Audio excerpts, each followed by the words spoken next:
pessoal, beleza? Agora, nossa terceira aula sobre industrialização brasileira, tá? Primeira aula foi sobre Era Mauá e Vargas. Segunda aula sobre JK. Terceira aula agora, período dos governos militares. Dentro do período dos governos militares, especialmente um intervalo sobre industrialização muito bem definido, que é o intervalo do milagre econômico brasileiro. Tranquilo? Então vamos aos governos militares. Bom, quando a gente fala de governo militar, estamos tratando desse intervalo do milagre econômico. Aí é importante deixar claro alguns intervalos de tempo aqui. O primeiro é o intervalo de tempo do período militar. 1964, oficialmente dia 31 de março de 1964, foi dado o golpe militar no Brasil. E os governos militares ficam até o ano de 1985. Então, 64, 85, 21 anos de governo militar. Tranquilo? Esse intervalo, especialmente a partir de 1968, a gente tem um aprofundamento da ditadura militar no Brasil com o AI-5, o Ato Institucional número 5, que é o ato que implementa, por exemplo, a censura aos meios de comunicação e aí limita o acesso da população às informações que, de fato, concretiza a ditadura no Brasil, sem contar os outros atos institucionais que passam a ter valor de lei no Brasil. Acabando com a Constituição, fechando o Congresso, o Senado, acabando com as eleições diretas para os cargos majoritários, especialmente presidente da República. E aí, a partir de 68, nós temos o ato institucional número 5, que é quando a gente tem o fervor da ditadura. Então, 64, 85. Dentro desses governos ditatoriais, militares, que foram 5 ao todo, nós temos algumas características próprias que a história trabalha mais do que a geografia, a subdivisão desses governos e os aspectos políticos e sociais deles. A geografia se ocupa especialmente de um intervalo de tempo dentro dos governos militares, que é o intervalo de 1968 a 1973, esse quinquênio, esses 5 anos, chamado de milagre econômico brasileiro. O presidente, nesse intervalo, se destaca pelo Médici, que é esse cara que está aqui do lado, ó, o Médici, beleza? Esse general aqui. E o ministro da Economia dessa época do milagre econômico é aquele cara lá do alto, lá, chamado de Delfim Neto. Antônio Delfim Neto, mas fica conhecido, ele está vivo até hoje, como Delfim Neto apenas.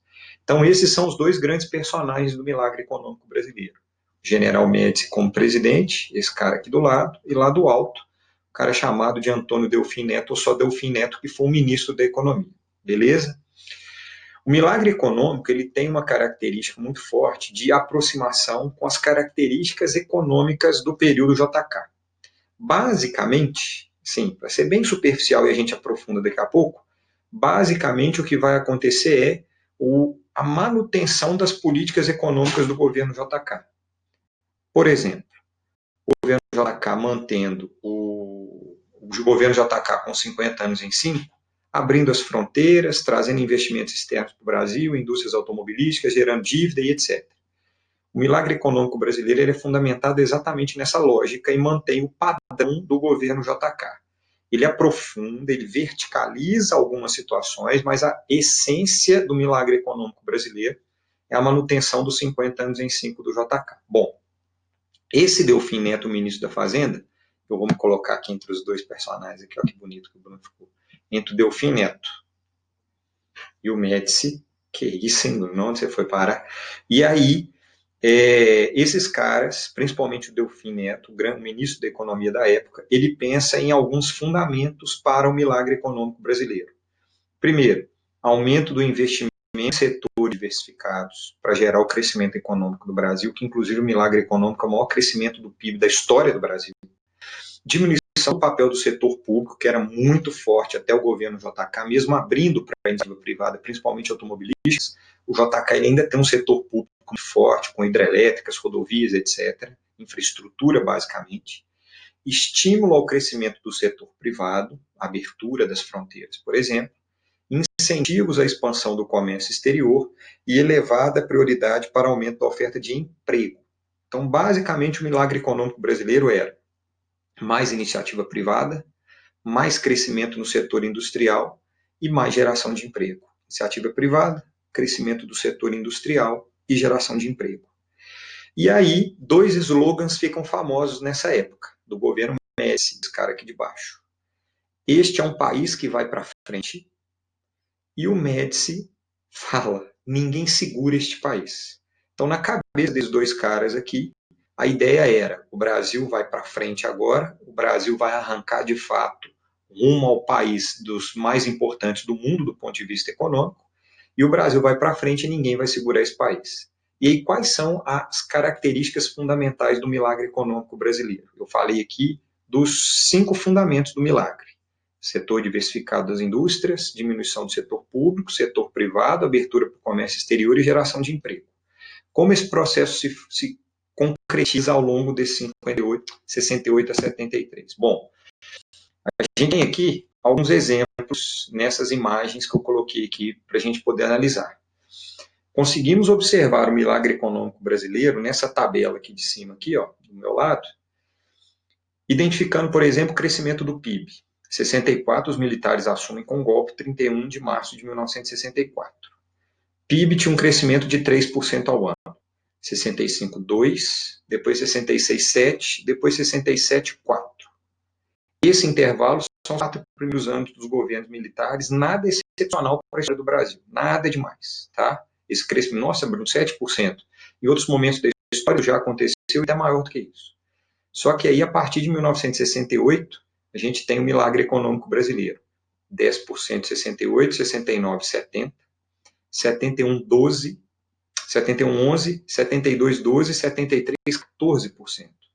Então, se a gente pegar aí, ó, de 68 a 73, o Brasil cresceu 10 a 14% ao ano.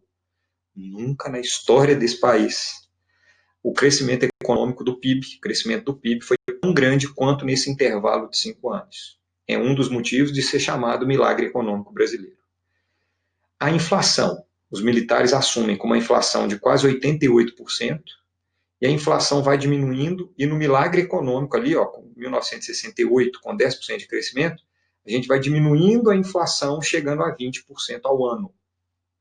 Lembra que 20% ao ano ainda é muito alto.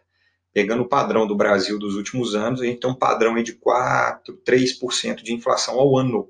Aqui a gente está falando de inflação de 20%, que era muito alto, mas, porém, uma queda muito grande em 10 anos, de 64 a 73, de 87,8% para 20%. E a dívida externa, que a gente vai voltar nesse assunto, sai de 3,9 bilhões, mais ou menos a dívida que o JK deixou para a gente, e ela cresce para quase 13 bilhões de reais, ou seja, um crescimento da dívida perto de 3 a 4 vezes nesse intervalo de tempo também de 10 anos, e eu não coloquei nessa tabela aqui, não contabilizei, depois de 73, quando a dívida externa dá um salto real no Brasil. Se a gente olhar esse gráfico aqui em cima, do milagre econômico brasileiro, isso que está aqui do lado do PIB é traduzido aqui nessa mancha escura, nesse intervalo preto que está ali, ó, que é o PIB per capita, que é você pegar o PIB brasileiro, toda a riqueza que o Brasil gerava por ano, começando lá em 1940 e indo até 1998, pegar toda essa riqueza que o Brasil gerava ano a ano e dividir per capita, por cabeça, ou seja, por pessoa. A gente vai perceber que a renda per capita no Brasil, especialmente a partir de 1968, acho que 68, logo depois tem escrito salário mínimo ali, ó, um pouquinho para frente, 68, a gente tem um salto no PIB per capita do Brasil. Isso vai se manter até perto do início dos anos 80. Esse crescimento per capita é em função do crescimento do PIB. Se o PIB cresce e a população não cresce no mesmo ritmo, significa que o PIB per capita aumenta, já que o PIB brasileiro está crescendo por pessoa. Só que repara o salário. O salário mínimo no Brasil, ele vai sendo cada vez mais achatado. Olha lá, 1952, 53. Ele aumenta, vai até 58, se mantém lá no alto, o salário mínimo, e depois, com o milagre econômico, curiosamente, o salário mínimo despenca e vai caindo gradativamente até os anos 90. Viaja comigo. O PIB per capita cresce, porém o salário mínimo diminui. O que isso traduz? Que a gente está tendo um crescimento do PIB, porém, na prática, esse PIB não está sendo distribuído para a população. O PIB cresce, porém não há distribuição dessa riqueza, porque o salário mínimo, como valor de referência para a gente, ele está diminuindo em relação ao PIB total. Isso era um dos grandes questionamentos feitos ao Delfim Neto, que é esse carinha aqui do meu lado. O Delfim Neto, por exemplo, quando questionado de, peraí, mas o PIB está crescendo, mas a renda da população não, ela está proporcionalmente até diminuindo. Como é que funciona isso? Ele usava uma expressão seguinte, calma, nós estamos fazendo o bolo crescer, o PIB, para depois dividir. O que vai demonstrar uma característica muito forte do milagre econômico brasileiro, principalmente do ponto de vista socioeconômico, que é a grande concentração de renda e uma grande desigualdade social. É um país que cresce, que entra no rol dos 10 maiores países em PIB no mundo, no entanto, socialmente cresce também a desigualdade e aumenta a pobreza no Brasil. Olha o que ele está falando aqui do meu lado.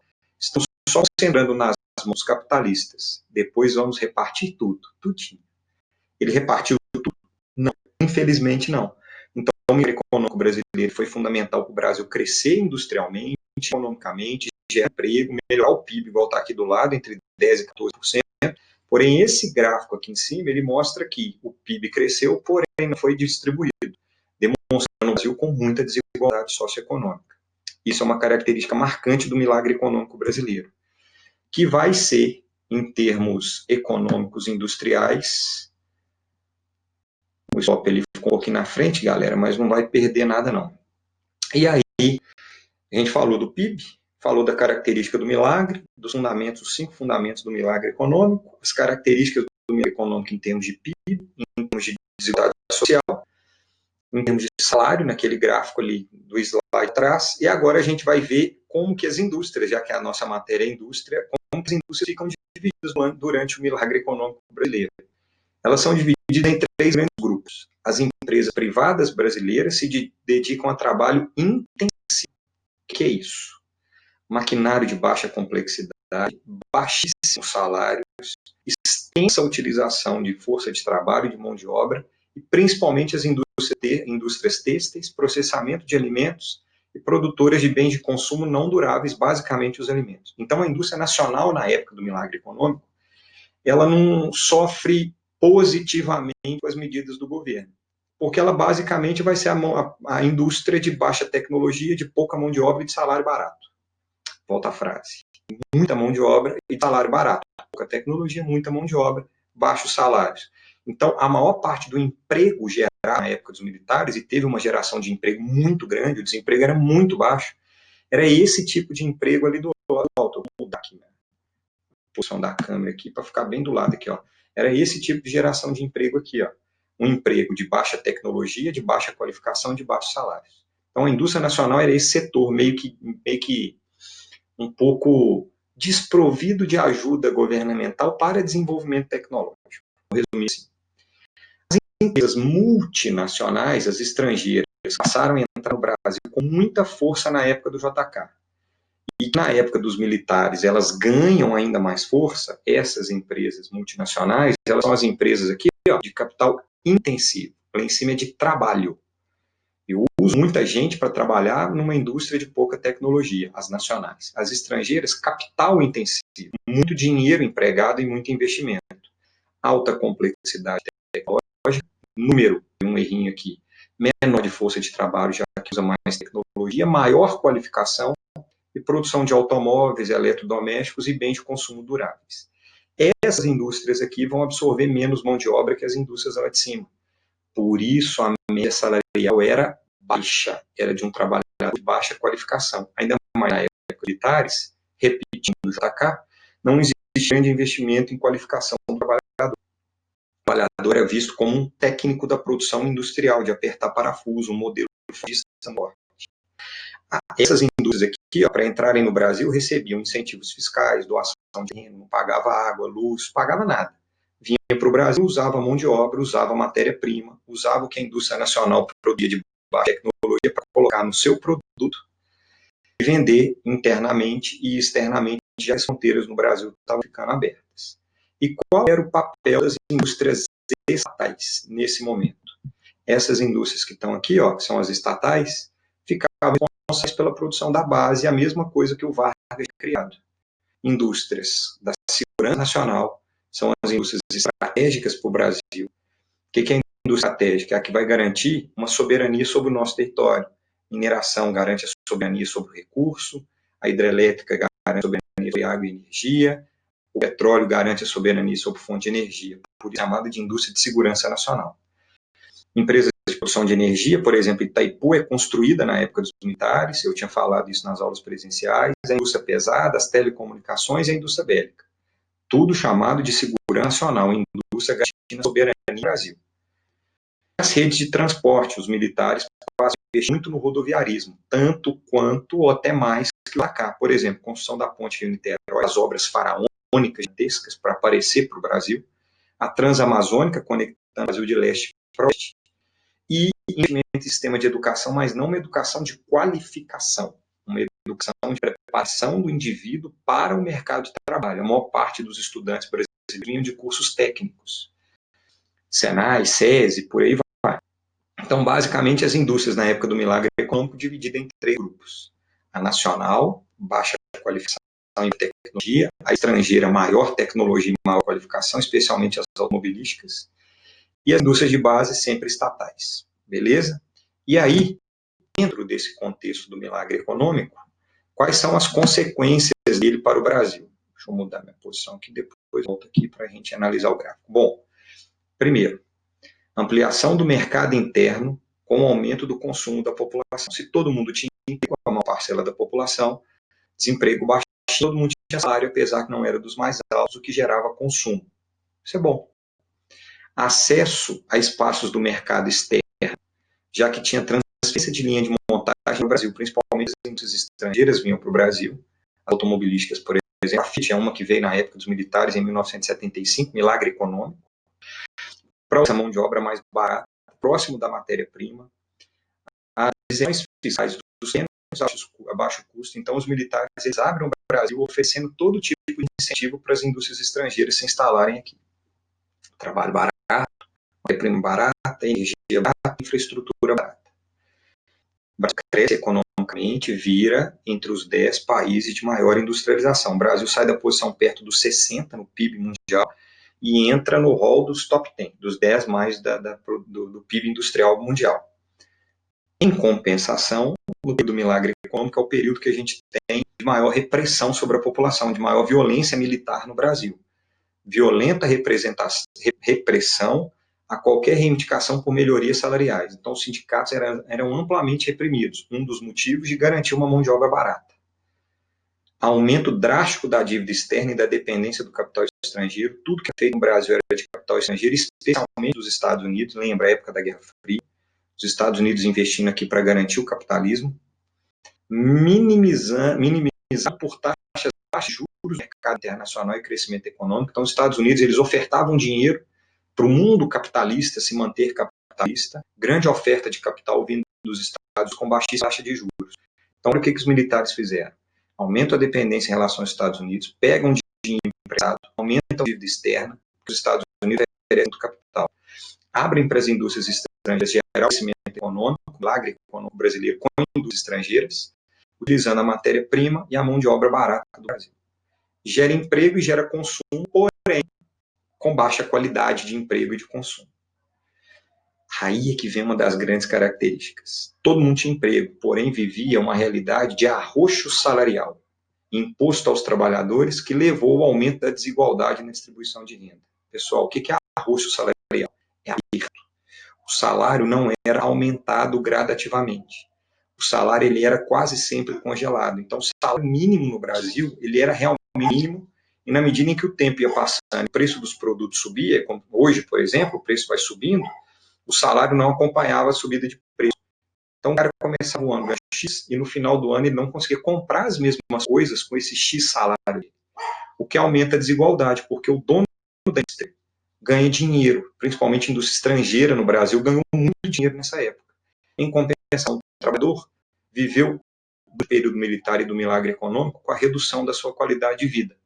Um exemplo disso é esse gráfico que está aqui, ó, que eu vou mudar a missão. Esse gráfico está aqui embaixo.